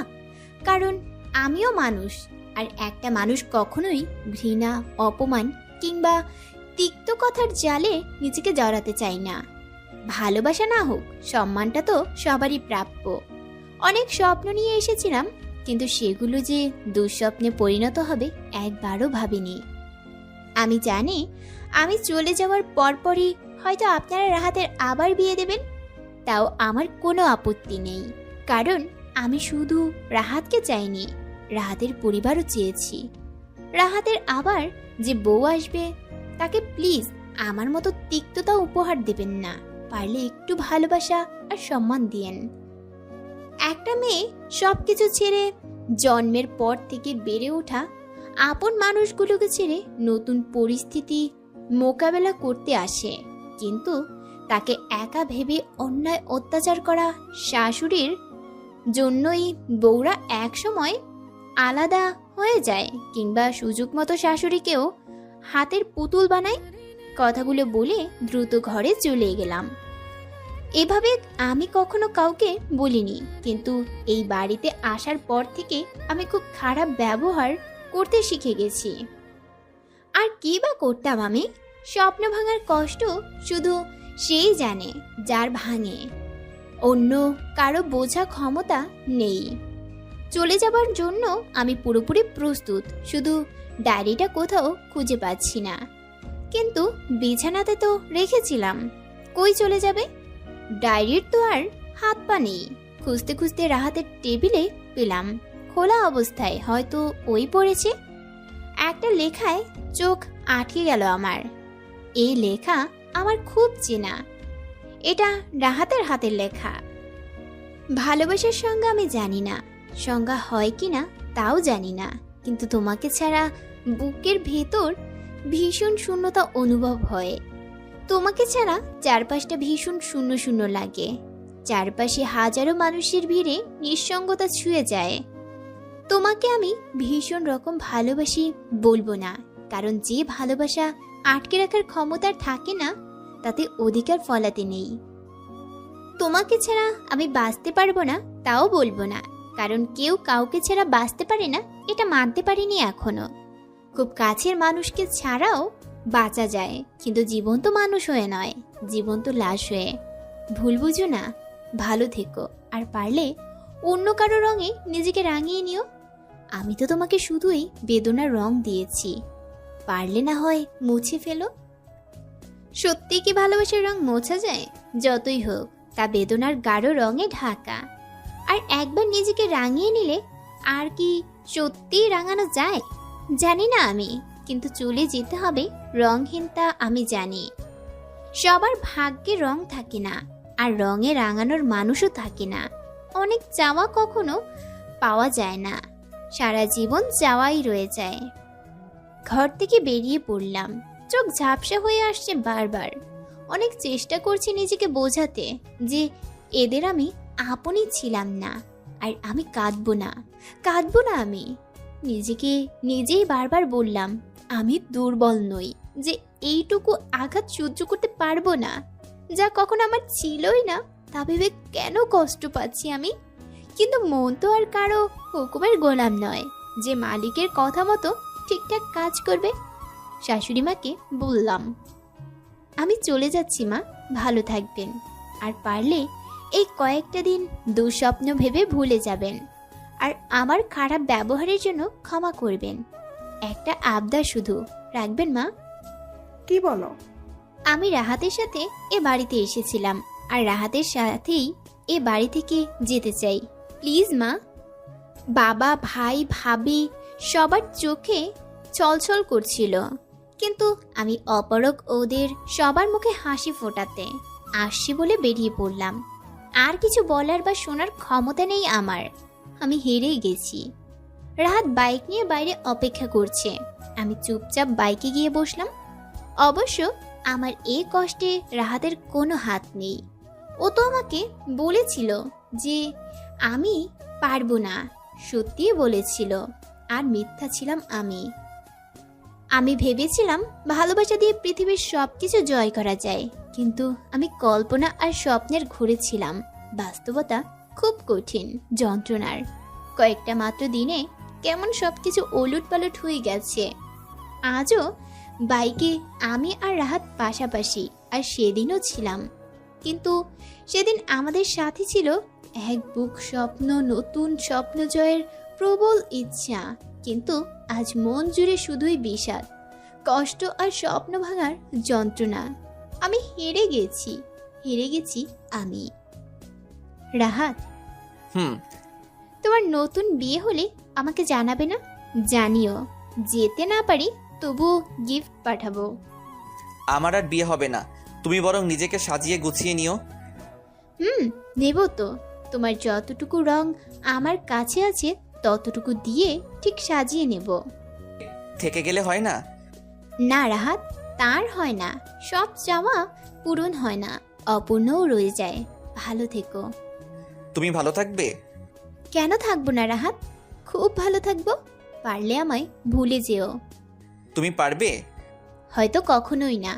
মন কি আর আমার হুকুম মানে? রুমি কিন্তু বাড়িতে আসলে খুব কষ্ট পাবে তোমার জন্য। তুমি পারবে না? প্রশ্নটার কোনো উত্তর হয়তো রাহাত খুঁজেই পেল না, তাই দীর্ঘশ্বাস দিয়ে তা ঢেকে দিল। নয়তো এই প্রশ্নের কোনো উত্তরই হয় না। আর কি বা, দুজন দুজনকে মনে রেখে কিন্তু তবুও মনে রয়ে যায়। আমার চিরচেনা সেই বাড়িটার সামনে দুজনে, কিন্তু দুজনের মাঝে যোজন যোজন দূরত্ব। দুজনের মাঝখানে অভেদ্য দেয়াল। রাহাত ভেতরে এলো না। কয়েক পলক চেয়ে চলে গেল নিজের ঠিকানায়। সবকিছু ঠিক আগেরই মতো আছে, শুধুই আমিই পাল্টে গেছি। বাবা মা ঘরে ঢুকে প্রশ্ন করতে শুরু করলো। নিজেকে একবারও দেখেছো চোখ মুখ কেমন শুকিয়ে গেছে? ওখানে নিশ্চয়ই অশান্তি হয়েছে। নিষেধ করেছিলাম, তুমি তো শুনলেই না। আর রাহাতে বা ভিতরে আসলো না কেন? কি হয়েছে বলো?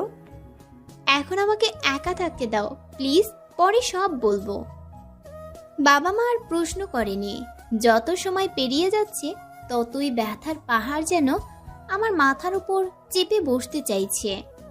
আমি তো ভালোবেসেছিলাম রাহাতকে আর ওর সাথে জড়িয়ে থাকা সবাইকে, কিন্তু হয়তো রাহাতেরও এমন হচ্ছে, বুকের ভেতরটা দুমড়ে মুচড়ে শেষ হয়ে যেতে চাইছে, কিন্তু কিচ্ছু করার উপায় নেই কারোর।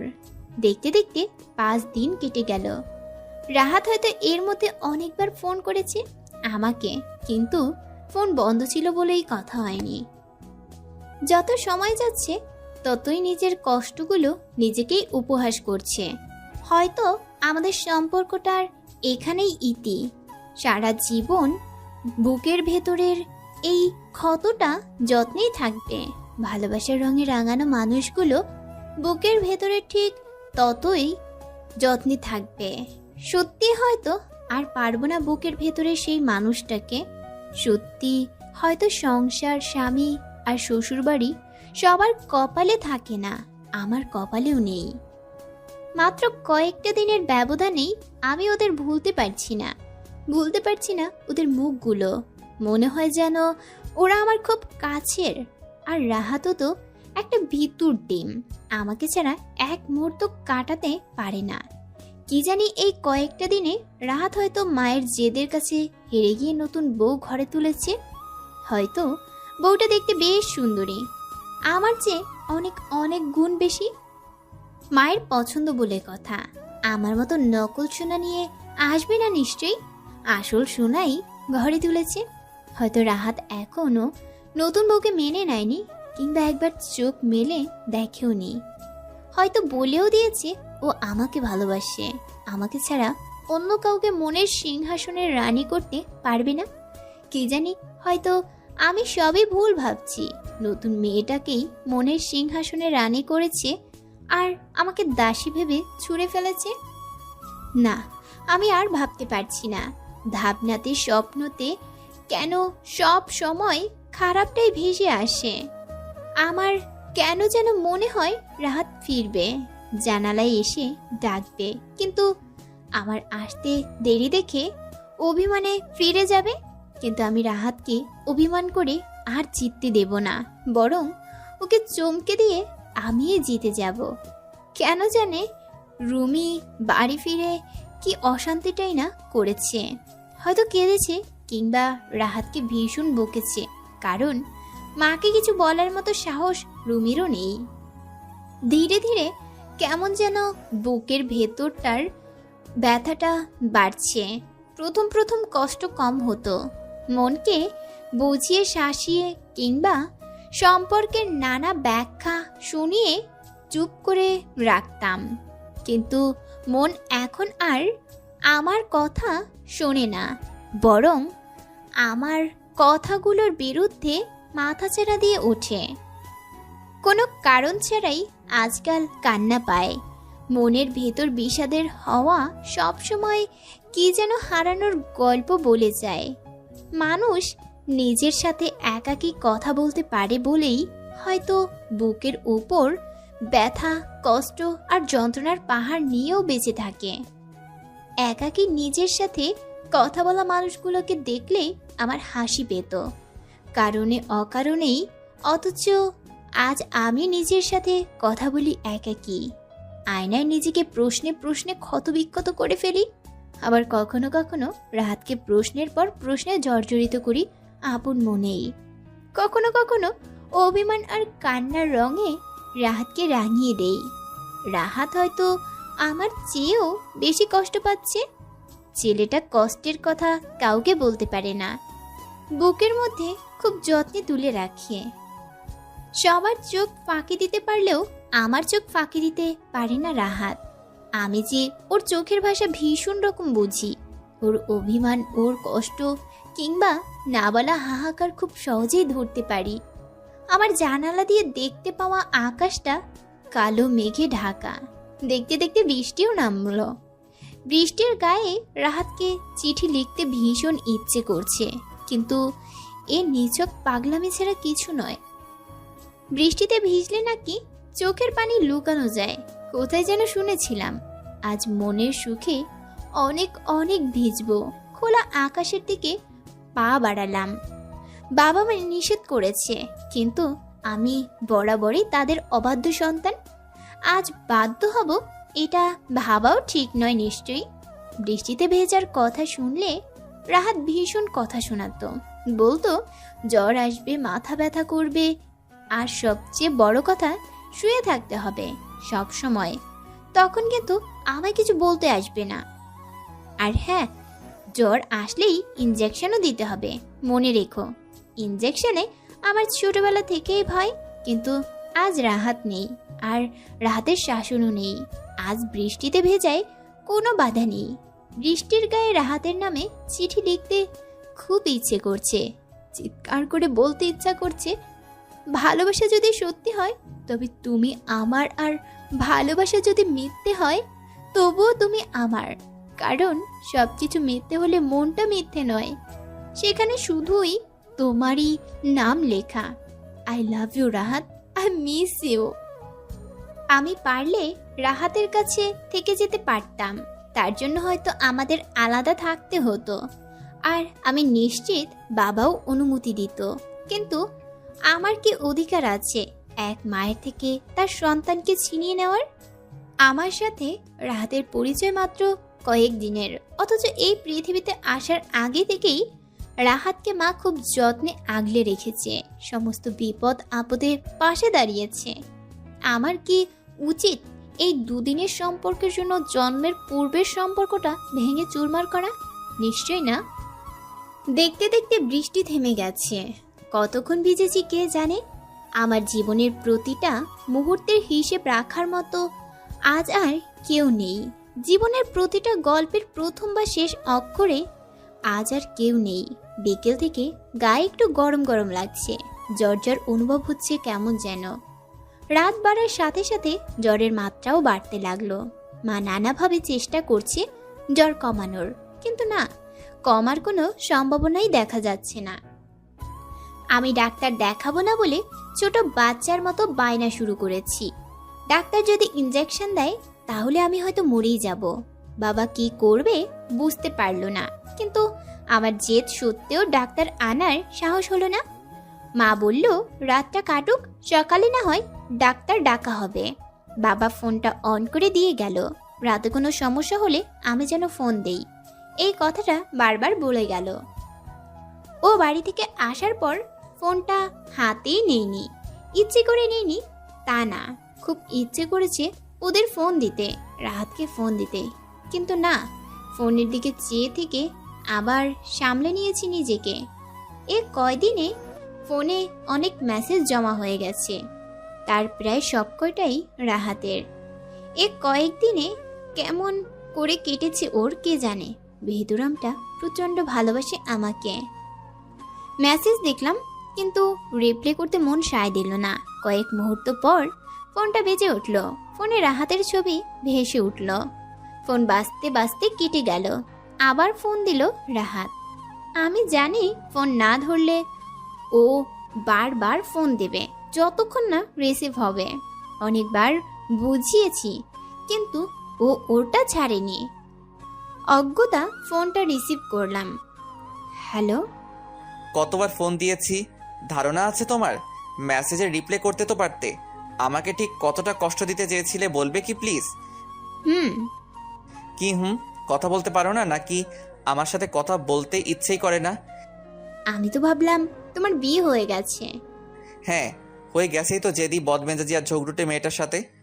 ও ভালো। ভালো আছো? খুব ভালো। তুমি? জানোই তো কেমন আছি। কেন মিছে প্রশ্ন করছো? ভালো লাগছে না, ঘুমাবো, রাখছি। কি হয়েছে তোমার? অসুস্থ? না, বললাম তো ঘুমাবো, বাই। বাই। রাহাতকে ইগনোর করায় যতটা কষ্ট ওর হয়েছে তার চেয়েও অনেক অনেক গুণ বেশি কষ্ট আমার হয়েছে। সে হয়তো কেউ জানে না আর কখনো জানবেও না। ভালোবাসার মানুষটাকে ইগনোর করা যে কতটা কষ্টের সে শুধুই মন জানে, অন্য কেউ জানে না। রাতটা কেটেই গেল ভালোভাবে। আমি তো ভেবেছিলাম সকালের লাল সূর্যটা আমার দেখা আর হবে না, আর দেখা হবে না রাহাতের সেই হাসি মাখা মুখ। ওরা হয়তো আমায় দেখতে আসবে ঠিক সেই সময় যখন আমি বিদায় নিয়ে চলে যাব বহু দূরে। 7 দিন হয়ে গেল আমি চলে এসেছি ও বাড়ি থেকে, অথচ কেউ একবার জানারও চেষ্টা করেনি আমি কেমন আছি, ওদের ছেড়ে আদৌ ভালো আছি কিনা। মানুষ কেন এত নিষ্ঠুর হয় সত্যি আমি জানি না, কিন্তু আমার মন বলছে ওরা আসবে। আর কেউ না আসুক, মা আসবে। কেননা রাহাতকে নতুন বিয়ে করাতে গেলেও আমার মতটা নিতে হবে। বাবা, ভাবি, ভাই আর রাহাত কারো কি একবারও আমাকে দেখতে ইচ্ছে করে না? রাহাতের হয়তো আমাকে খুব দেখতে ইচ্ছে করে, কথা বলতে ইচ্ছে করে, নয়তো ওরা চায় না আমার মুখটা দেখতে আর ওদের দেখতে হোক। আমি জানি না এত কিছু আর কিভাবেই বা জানবো। মনের ভেতরের খবরটা কেউ জানে না। আমার রাহাতের মনের ভেতরটায় একবার দেখতে ইচ্ছে করে, সেখানে আমি কতটা যত্নে আর কতটা জায়গা জুড়ে আছি জানতে বড্ড ইচ্ছে হয়। জ্বর অনেকটা কমে গেছে, হয়তো ইনজেকশনের ভয়ে। যে ঘুমের যন্ত্রণায় আমি অতিষ্ঠ হয়েছিলাম সব সময়, অথচ সময়ের ব্যবধানে সেই ঘুমটাকেই হয়রান হয়ে খুঁজতে হয়। সকাল গড়িয়ে দুপুর নেমেছে, আর দুপুর গড়িয়ে বিকেল। একসময় সন্ধ্যা আসবে, তারপর রাত, আর তার সাথে কেটে যাবে আরও একটা দিন। এসব ভাবতে ভাবতে মায়ের গলার আওয়াজ পাওয়া গেল। স্মৃতিমা, দেখ কে এসেছে। কে মা? মনটা যেন ইশারায় বারবার বলছে রাহাত এসেছে, কিন্তু না, ও কেন আসবে এখানে? অবশ্য আসতে পারে আমার থেকে চিরতরে মুক্তি পেতে। ভাবতেই মনের আকাশে কালো মেঘ জমল। মায়ের সাথে শাশুড়ি মা ঘরে ঢুকলো। আমি যেন আকাশ থেকে পড়লাম। বিশ্বাসই করতে পারছি না আমার জেদি শাশুড়ি মা এখানে। কি হয়েছে? এই অসময়ে শুয়েছে, জ্বর বাঁধিয়েছ নাকি? রাহাতের বিয়ে দেবেন বলে আমার থেকে অনুমতি নিতে এসেছেন মা, তাই না? একবার রাহাতকে সঙ্গে আনতে পারতেন, শেষবারের মতো একটু দেখতাম। তাতে কি আমার অনুমতির প্রয়োজন নেই মা। আমি কখনোই ওদের মাঝে দেয়াল হয়ে দাঁড়াবো না। মায়ের ইশারায় রাহাতও ভেতরে ঢুকলো, সাথে বাবা, ভাবি, ভাইও। রাহাতটা কেমন যেন শুকিয়ে গেছে, কয়েকটা দিনে দাড়ি গোঁফ গজিয়েছে, আর দেখতে কেমন জোকার জোকার লাগছে। ঘুমায়নি মনে হয় ঠিক মতো, চোখের নিচে কালো দাগ পড়ে গেছে।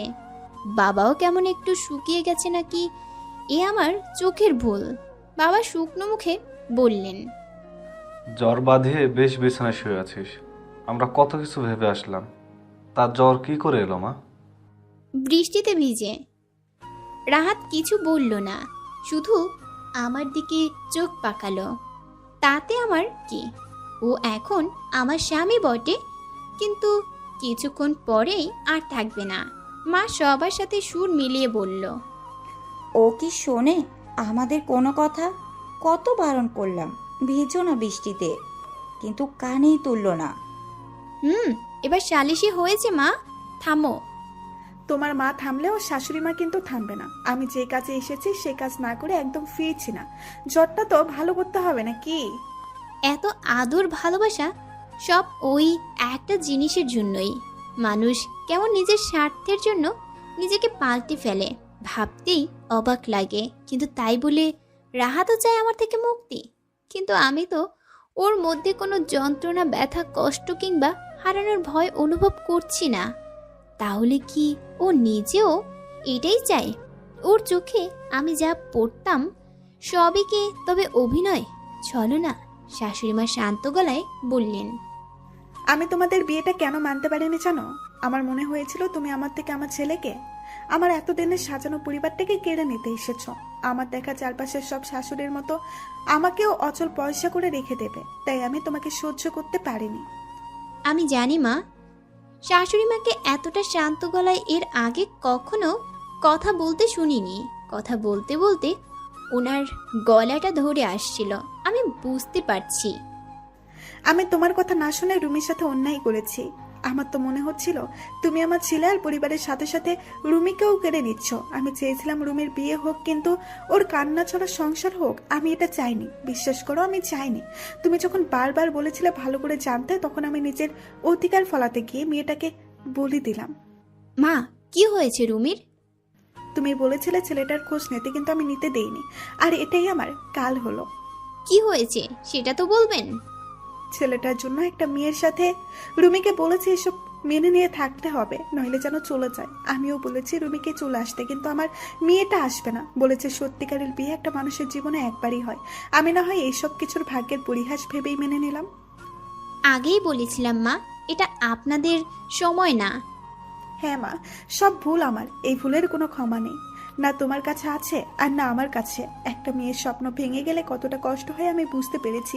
আমার মেয়েটার স্বপ্ন ভেঙে গেছে, হয়তো তোমার স্বপ্নগুলো ভাঙার শাস্তি এটা, কিন্তু দেখো সেই শাস্তিটা আমার মেয়েকে পেতে হলো। ওর তো দোষ ছিল না, তবুও তুমি পারতে আমার ছেলেটাকে নিয়ে আলাদা সংসার পাততে। আমি জানি রাহাত তোমাকে খুব ভালোবাসে, তোমাকে হারানোর ভয়েও নিশ্চয়ই আলাদা রাখতে রাজি হতো, কিন্তু তুমি এতটুকু একটা মেয়ে আমাকে কি না দয়া করে ছেলের সংসার ফিরিয়ে দিলে। নিজের সমস্ত স্বপ্ন ভেঙে চুরে আমার স্বপ্নগুলো গড়ে দিলে। এতটা শক্তি তুমি কই পেয়েছ? আমি সবসময় নিচে যা ভেবেছি তাই করেছি। ভুল হলেও কেউ বলার সাহস দেখায়নি। আমি ভীষণ রকম রাগি, তাই সবাই আমার থেকে দূরে দূরে থাকে, আমি বুঝতে পারি। না মা, এমন কিছু না। কেন মিথ্যে বলছো? মিথ্যা মানায় না তোমার মুখে। আমি আসলে রাহাতের এমন একটা বউ চেয়েছিলাম যাকে আমি ডানে বললে ডানে চাপে আর বামে বললে বামে। আমি কোনোদিন তেমন হতে পারবো না মা। আমি জানি, কিন্তু তুমি জানো না তোমার এই সরলতা, সত্যি বলার ক্ষমতা একটা মানুষকে কতটা কাছে টানতে পারে। আমি জানি না এই মুহূর্তে আমার কিছু বলার আছে কি না, কিন্তু যার কাছে মানুষ সবচেয়ে বেশি ঘৃণা পায় তার মুখে প্রশংসা শুনলে যে কারো মুখের কথা আটকে যাবে অবিশ্বাসের চোখে তাকানো ছাড়া আর কি বা করার থাকে। তুমি ওই বাড়ি থেকে চলে আসার পর থেকে আমার তোমায় খুব মনে পড়েছে, তা হয়তো না, কিন্তু তোমার ভয়হীন তাকানো আর মিষ্টি মিষ্টি ঝগড়া খুব মনে পড়ে। হ্যাঁ মা, ঝগড়া তো শুধু আমিই করতে পারি। ওই বাড়িতে কেউ আমার সাথে মন খোলা কথা বলে না। আচ্ছা মা, আমি কি খুব খারাপ মানুষ? আমি হয়তো একটু বেশি রাগি, তাই বলে কি ভালোবাসি না? আমিও একটা মানুষ বলো। আবেগ, ভালোবাসা, আনন্দ, বেদনা আমারও তো হয় বলো। কষ্ট লুকাতে লুকাতে সময় মানুষকে রাগী করে দিয়েছে, তাতে আমার কি দোষ বলো তো? কোনো দোষ নেই মা, আমি জানি তো আপনার রাগের আড়ালে লুকিয়ে আছে অনেক ভালোবাসা। আসলে আপনার ভালোবাসা সবসময় রাগের চাদরে ঢাকা থাকে অবহেলা পাবার ভয়ে, কিন্তু কয়জন পারে এভাবে সত্যি কথাগুলো স্বীকার করতে? বাবা হাসতে হাসতে বললেন, ঠিক বলেছিস, এই না হলে আমার বউ। ভালো তো বৌমা। এই কয়টা দিন রাহাত তোমার বাবা আমাকে অতিষ্ঠ করে তুলেছে। আর সত্যি বলতে কি, তোমার সাথে কাটানো সময়গুলো আমারও খুব মনে পড়ছিল। তবে ওরা সবাই তোমাকে ভীষণ ভালোবাসে। তুমি চলে আসার পর বুঝেছি সত্যি কেন বউরা শাশুড়ির শত্রু হয়ে দাঁড়ায়। আমি হাঁ করে চেয়ে আছি, কি বলবো ভেবেই পাচ্ছি না। আমি স্বপ্ন দেখছি না তো রাগী শাশুড়ি মা কিনা এসব বলছে, আবার আমাকে বৌমা বলছে। মুখে মশা ঢুকবে, এমনিতেই জ্বর বাঁধিয়েছ, আবার কোন রোগ বাঁধাবে কে জানে। রাহাত দাঁত কেলিয়ে বলল, মা ইঞ্জেকশন দিলে সব জ্বর ভালো হয়ে যাবে। ও জানেই ইঞ্জেকশনে আমি ভয় পাই, তবু কিনা ইঞ্জেকশনের কথাটাই বারবার তুলছে। মন চাচ্ছে ওকে কি যে করি, ভিতরামটার সাহস একটু বেশিই বেড়েছে। না, আমার জ্বর আমারই থাক। আমার বাবা বললেন, বাবা আমি তোমার সাথে একমত। জ্বর কি কারো পর বলো? দেখো, আমি যে কাজে এসেছি সে কাজ না করে কিন্তু ফিরবো না। আর আমি তোমার শাশুড়ি বলে কথা, যা বলেছি তা তো করবই।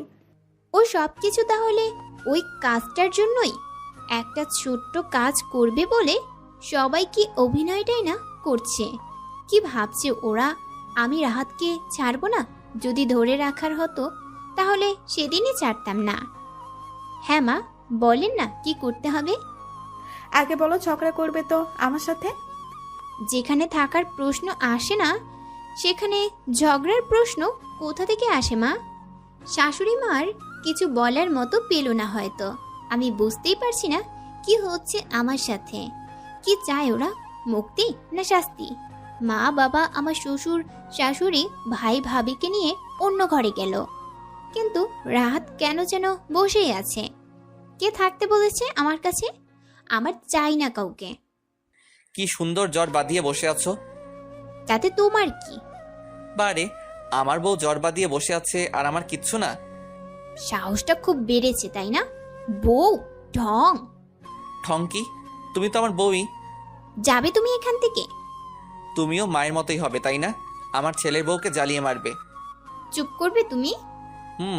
বউয়ের কথা তো শুনতেই হবে। আচ্ছা রাহাত, তুমি আমাকে মিস করেছো? না। না মানে? যে বুকের খুব গভীরে প্রতিটা স্পন্দনের সাথে জড়িয়ে থাকে তাকে কি আবার নতুন করে মিস করতে হয়? হয়েছে, ভালোই শিখেছো। কি শিখেছি? কিছু না। ভাবি দরজায় এসে চোখ টিপে বলল, কি গো, তোমাদের কথা শেষ হলো? কেন শেষ হবে না ভাবি? ওর সাথে আমার কোনো কথাই নেই। শাশুড়ি মা ঘরে ঢুকতে ঢুকতে বললেন, তাড়াতাড়ি প্রস্তুত হও, যেতে হবে তো নাকি? কোথায় যাব মা? শ্বশুর বাড়ি। আর কোথায়? জ্বর আমাদের ওখানে গেলে এমনিই সেরে যাবে। কি বলছেন মা? আমার এরকম ছোকরুটে বই চাই, আর সংসার আগলে রাখার মতো মন। আগের বার তো রাহাত তোমাকে নিয়ে গিয়েছিল ঠিকই, কিন্তু আগলে রাখতে পারেনি। এবার আমি নিয়ে যাব, দেখি ঠিক আগলে রাখবে। যাবে না আমার সাথে? মায়েরা তো মেয়ের কাছে অনেক ভুল করে, তাই বলে কি মেয়েরা ক্ষমা করে না? আমি না হয় তোমার মা নয়, শাশুড়ি, কিন্তু তুমি তো আমার মেয়ে। আপনাকে আমি মা করেই রাখতে চেয়েছিলাম, কিন্তু ভুলে যাওয়া যায় না। সেই কয়েকটা দিন তুমি না আমাকে দুঃস্বপ্ন ভেবে ভুলে যেতে বললে, তাহলে তুমি কেন মনে রেখেছো মা? ভুলে যাও, মুছে ফেলো সেই কয়েকটা দিন স্মৃতি থেকে। ক্ষমা করো তোমার শাশুড়িটাকে। আমি কি বলবো ভেবেই পেলাম না। সত্যি আমি স্বপ্নেও ভাবিনি এভাবে আবার রাহাত আমার জীবনে ফিরতে পারে, কিংবা ফিরে পাবো রাহাত সহ ওর পরিবার। আমার যত্নে লালন করার স্বপ্নগুলো সত্যি হবে ভাবতেই কেমন যেন অবিশ্বাস্য লাগছে। তবে এটাই সত্যি। জ্বর গায়ে নিয়েই প্রস্তুত হতে হলো। মা বাবার থেকে বিদায় নিয়ে বেরিয়ে পড়লাম, কিন্তু এবার আমার মধ্যে সংশয় নেই, ভয় নেই, আছে শুধু বিশ্বাস আর ভালোবাসা। শাশুড়ি মা হেসেই বললেন, কেমন দিলাম বৌমা, বলো তো? আমি তো ভেবেছিলাম রাহাতের সাথে আমার আর দেখা হবে না, আপনাদের কাউকেও আর দেখতে পারবো না। সংসারের স্বপ্ন সত্যিকার ভাবে মানুষ একবারই দেখে, তাই আমিও দেখেছিলাম। কিন্তু যখন স্বপ্নটা ভেঙে চুরমার হয়ে গেল, তখন সংসার স্বপ্নটাকে জলাঞ্জলি দিয়েছিলাম। সবার কপালে সংসার থাকে না, স্বামী শ্বশুরবাড়িও সবার কপালে থাকে না। আমি নিয়তি মনে করে সেটাই মেনে নিয়েছিলাম। এই কথাগুলো বাদ দিলা হয় না? আমি কিন্তু উত্তর পেলাম না। সারপ্রাইজটা কেমন দিলাম? খুব খারাপ না? এই না হলে আমার শাশুড়ি মা। রাহাত অভিমানের সুরে বলল, আমি যে প্রথমে ওকে এনেছিলাম তার কোনো দাম নেই? আমি, রাহাত আর শাশুড়ি মা পাশাপাশি বসে আছি। সবার মুখের হাসির রেখা স্পষ্ট। কথায় বলে না, সব ভালো তার, শেষ ভালো যার। রাহাত কানে কানে ফিসফিসিয়ে বলল, আই লাভ ইউ। সবার চাপে আবার আমাকে ভুলে যেও না কিন্তু।